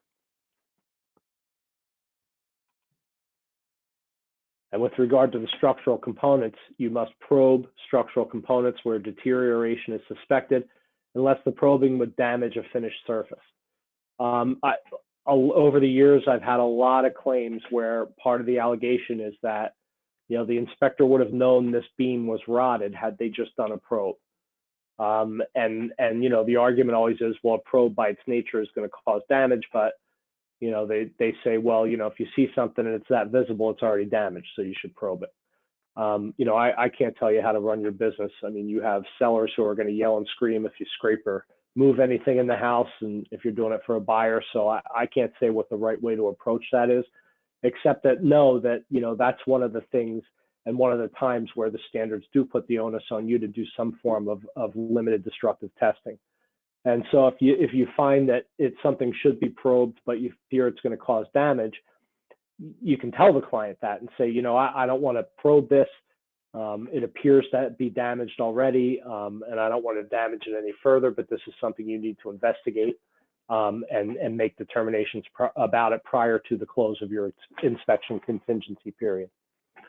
And then describe in the home inspection report the methods used to inspect underfloor crawl spaces and attics. You know, how did I do it? Did I enter the crawl space just at the hatch because it was dark and I saw two eyes staring back at me from my flashlight, or it was flooded, or there were loose electrical wires, or other things blocking your ability? There was trash and debris. I've heard any number of things that have kept an inspector out of a crawl space, and all very legitimate reasons. And so but again, you just want to make sure that you tell the client how you did it, and because that may be determinative of what you could have seen or not seen. And you know why that's helpful too is in a state where they have 4 years to sue you, you're not going to remember this house you're inspecting today, you know, next month or 6 months from now, and certainly not years from now. And so your report kind of, you know, serves the purpose of being your notes on what was there on the date you were there or why you didn't do a certain thing, and you may not remember it. But if your report's written accurately and it's written in a way that explains everything clearly to your client that you're required to explain, it will also serve as a great notebook for you to recreate, you know, the scene for yourself if you ever get asked about it in a case later on. And same with the attic. You know, a lot of times we have issues there with the ability, the ladder's broken, the hatch is too small, there's no flooring. Again, you just want to make sure you tell the client, you know, here's how I accessed it, and here's why I couldn't access all of the areas of that crawl space or attic.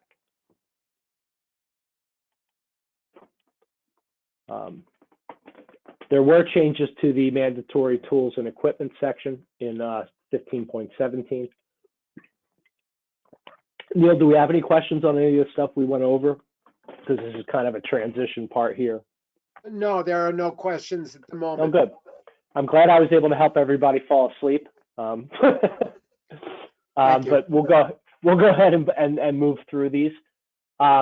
Mandatory tools and equipment did change a little bit.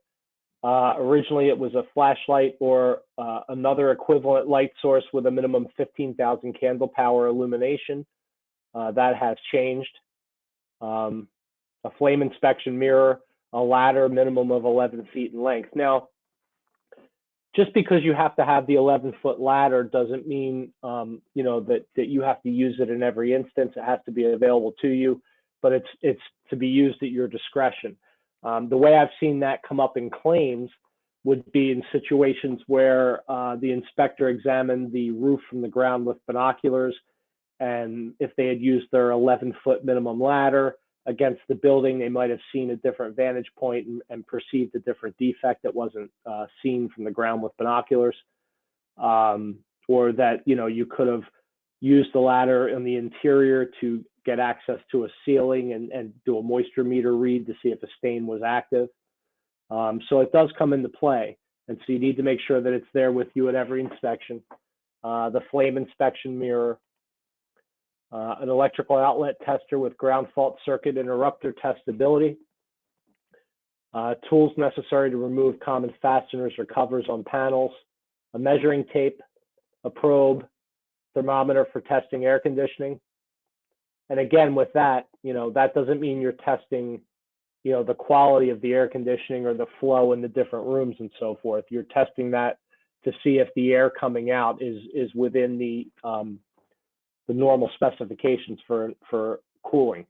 But you're not there to determine whether the airflow is adequate or every room in the house is being cooled sufficiently. Binoculars used to say with a magnification between 8x42 and 10x50 or equivalent, so they took that requirement out. Now it's binoculars or an equivalent magnification device. A moisture meter, and again, I've had a lot of claims where it came down to should the inspector have put a moisture meter on a stain. If it looks like it might be wet, it's better to test it.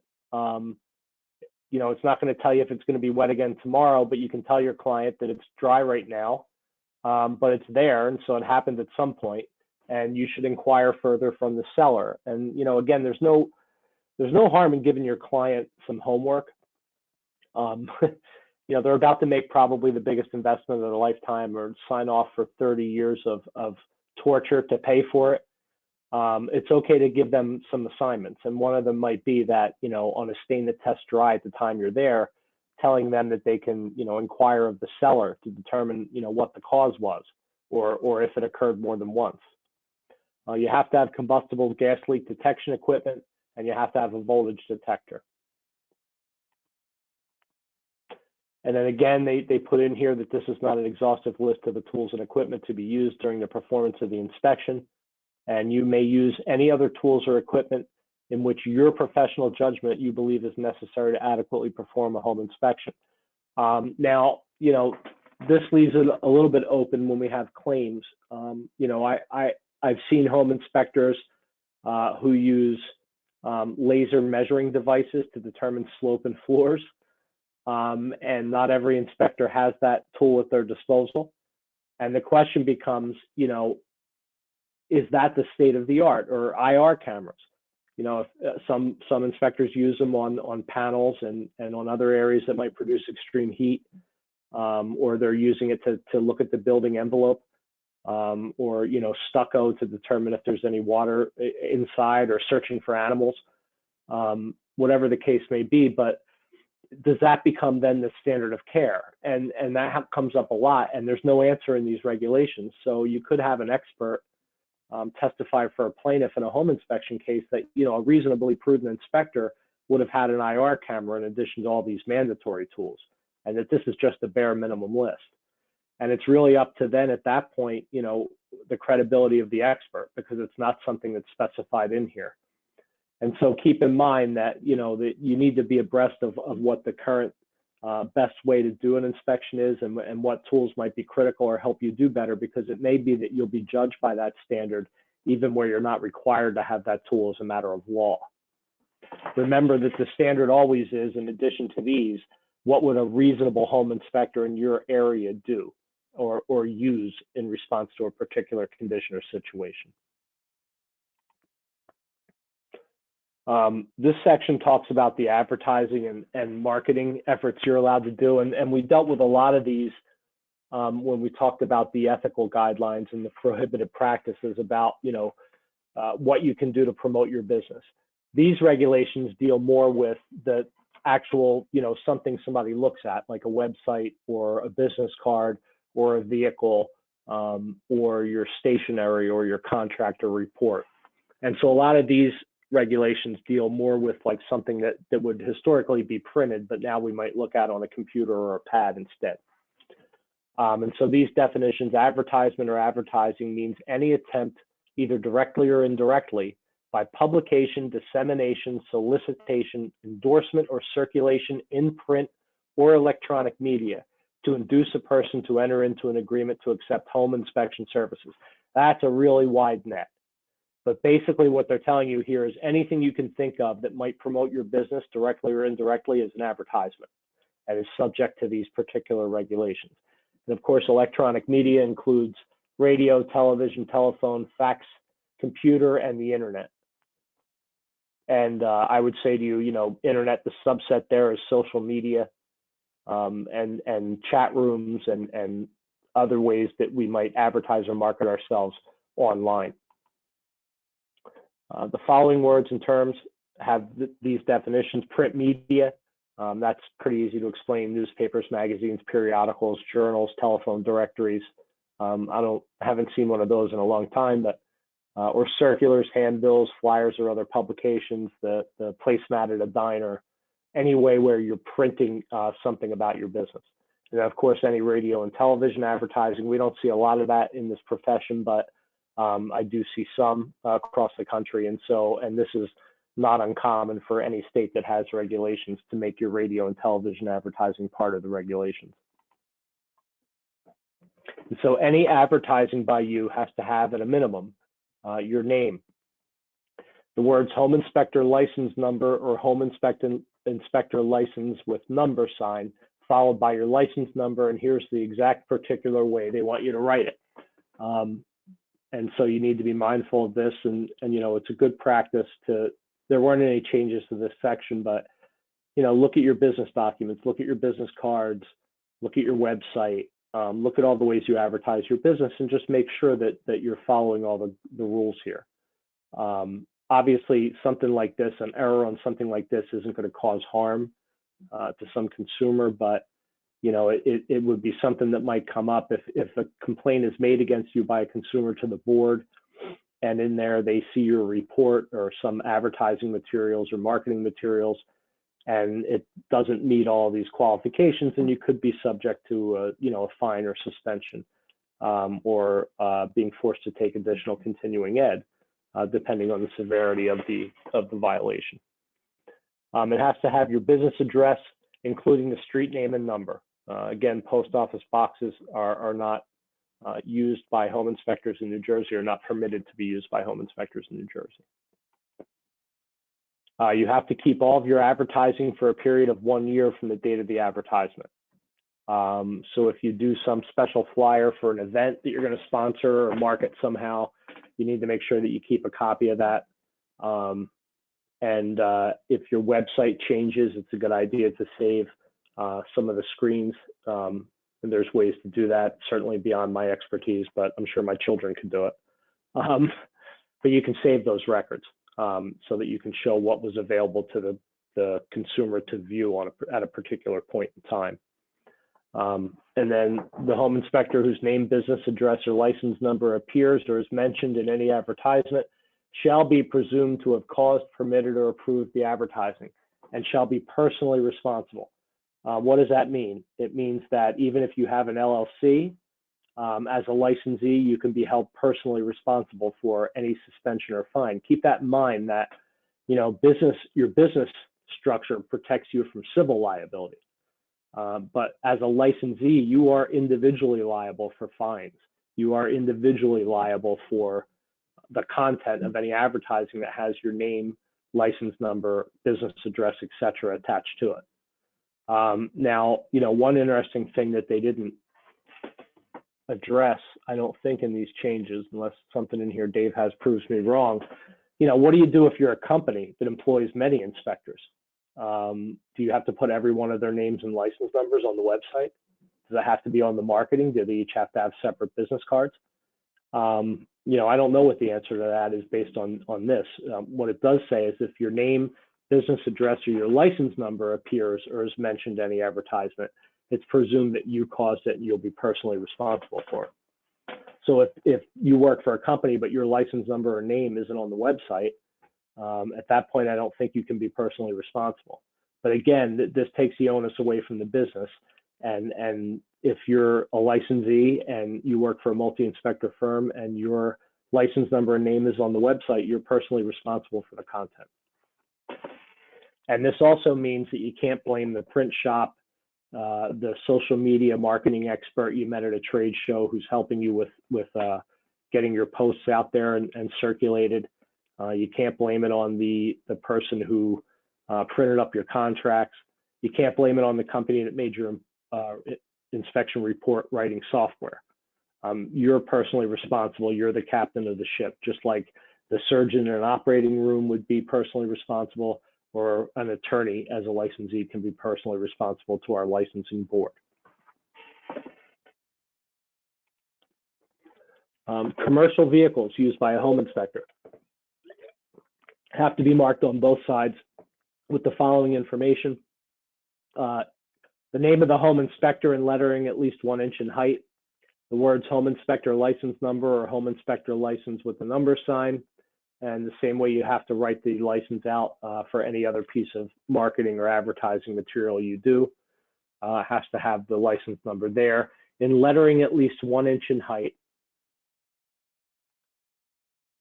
and you have to have the name of the owner or lessee of the vehicle and the municipality from which the licensee practices or where the licensee has a principal office, and lettering at least 3 inches in height.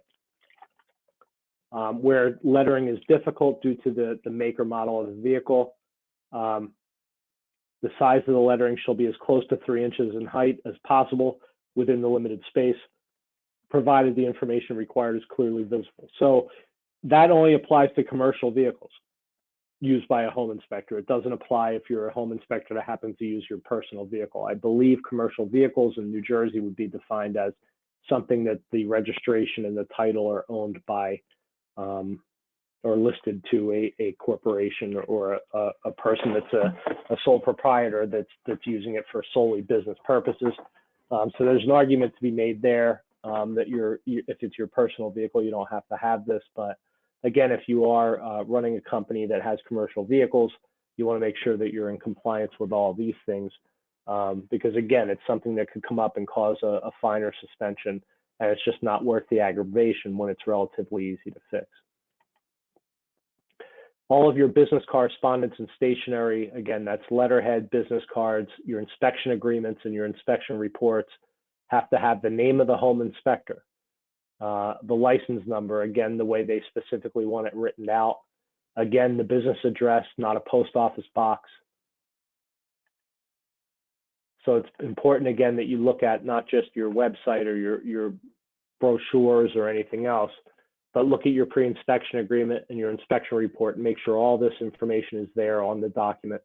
I've never had anybody get popped for something like this and have to pay a fine. I mean, most everybody's aware that these business documents have to have all that information on it.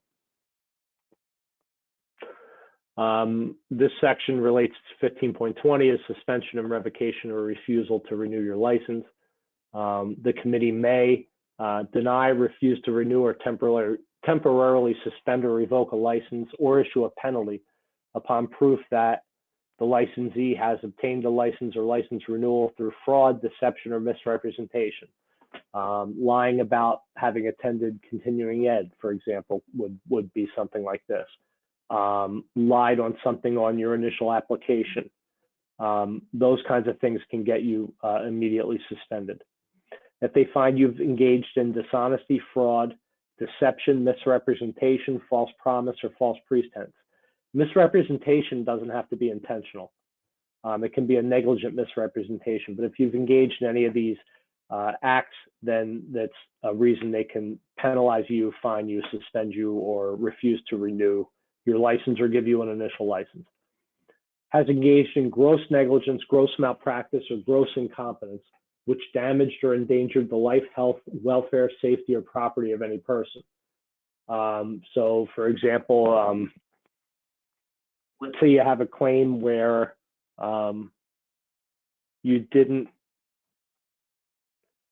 let's say you have a claim where you failed to properly inspect a railing on a deck.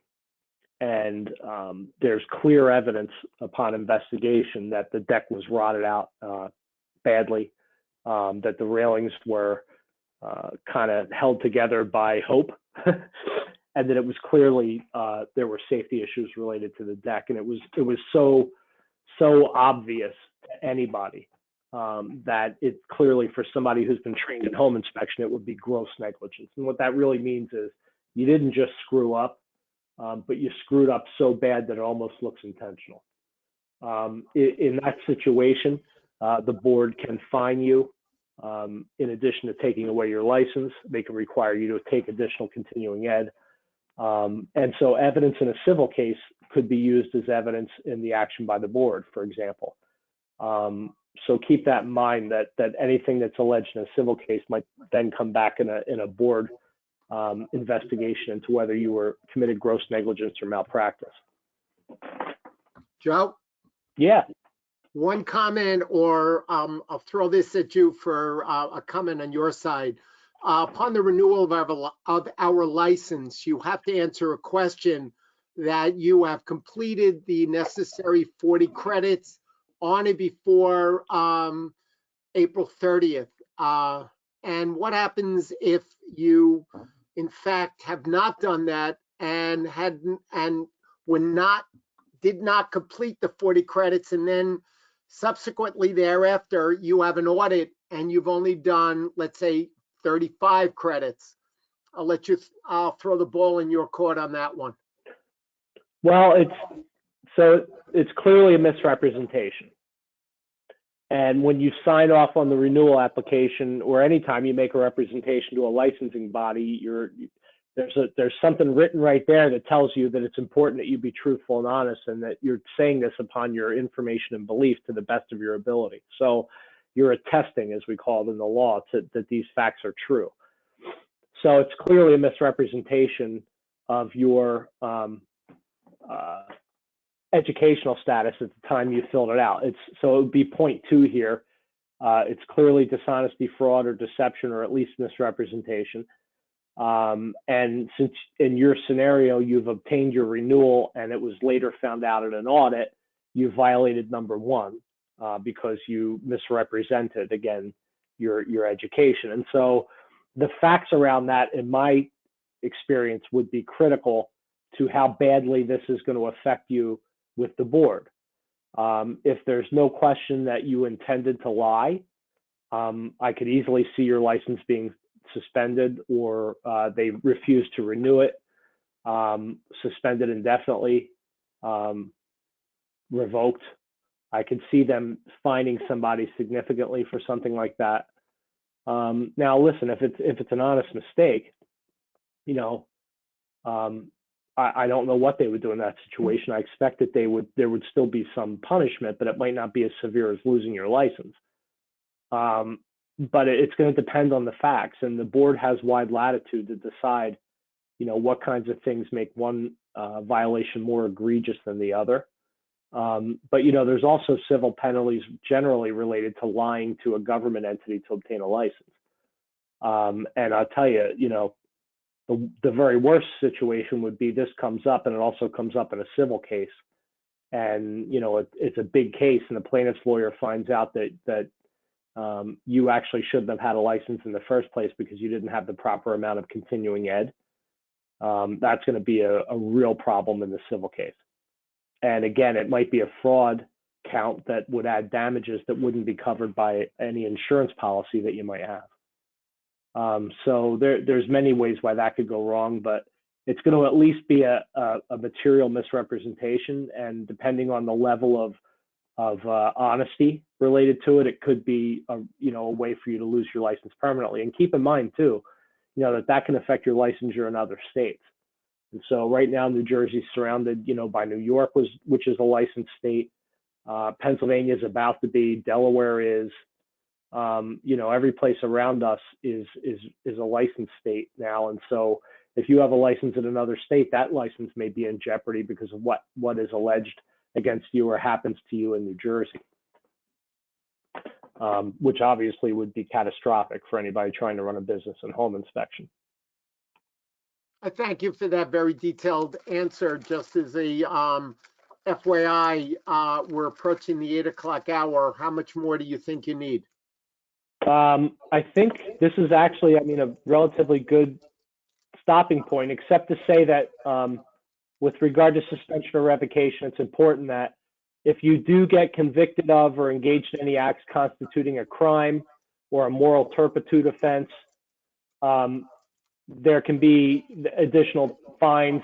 They can refuse to renew and so forth for that basis. So it's not just things you do in the course of home inspection or don't do, but what you do in your personal life can affect the license as well. But that's a good stopping point, I think, Neil. Thanks again for having me. I certainly appreciate it. If anybody needs to get in touch with me, you can reach me at claims@icmtpa.com.